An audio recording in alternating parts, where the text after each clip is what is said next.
It's that sort of atmosphere, isn't it? I mean, you could, if you walked in the middle of the pavement, I think people would cheer. Everybody's on tenterhooks here. Perhaps several false alarms, but there's some of the sisters, perhaps some of the coming out first.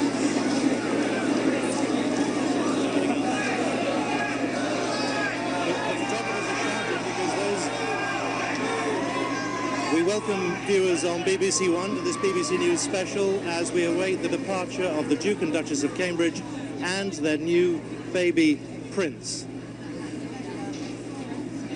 Just a warning, the flash photography is inevitable as they leave, and we would like to warn viewers that if you've seen flash photography before, it's unlikely to be anything like you're about to see now. With me now, our royal correspondent, Nicholas Witchell. I'm sure it has been a long wait for the Cape Middleton. Here they come.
Well, he's got a good pair of lungs on him, that's for sure. He's a big boy, he's quite heavy, but we're still working on a name, so we'll have that as soon as we can. But it's the first time we've seen him, really, so having a proper chance to catch up and see it.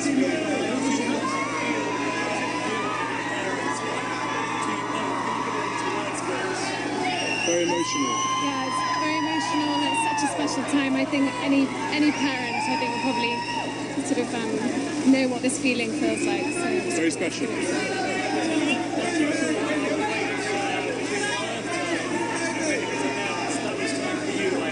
It was, and I'll remind him of his tardiness when he's a bit older, because I know how long you've all been sat out here, so hopefully the hospital and you guys can all go back to normal now and we can look after him. So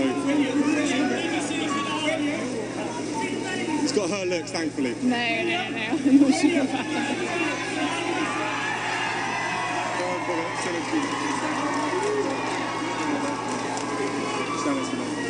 Have you called his door?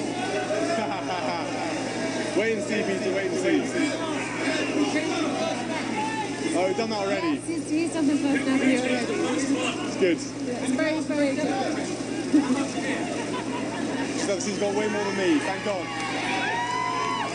Thanks a lot, thank you.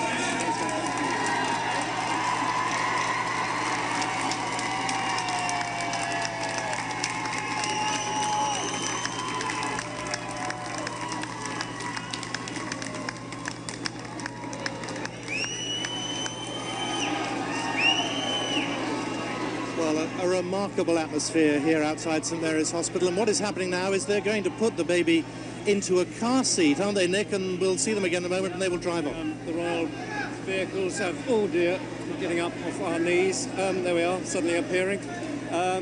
Yeah, they've just gone in to put the baby in the car seat. The royal vehicles have moved forward, the protection officers are all ready, and it won't, I'm sure, be many moments before they come out again and just go straight off. Now, I don't know what your impression was. That was a very happy couple. it was, yeah, they were absolutely just full of the joy of the whole thing. William and Catherine equally.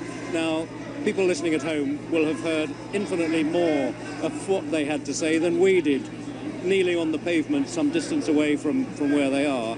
The only bit that I caught was that they were still working on a name. Okay, well, that's the one factual bit. In a sense, you didn't need to hear what they were saying, because Wearing the car seat, he will now fit that in the back of the royal protection car.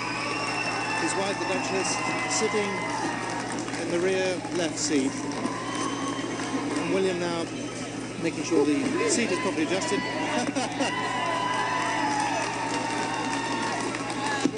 Fitting it right and driving off themselves, and we now know they are heading to Kensington Palace, where they will spend at least the next couple of days, and where no doubt the new prince will be introduced to Her Majesty the Queen. But Prince William, huge smiles everywhere, driving off. And already Kate looking, she was just looking into the car seat to make sure that the baby was all right. And just to remind you of the quotes that we've had, Nick Witchell joins me again. He's a big boy, quite heavy, still working on a name. Yeah, I just was speaking to my colleague Peter Hunt, who is much closer to where they were. A good pair of lungs, about as much hair as his dad seems to have at the moment. And you notice that William kind of mopped his brow after he'd successfully done the baby seat operation.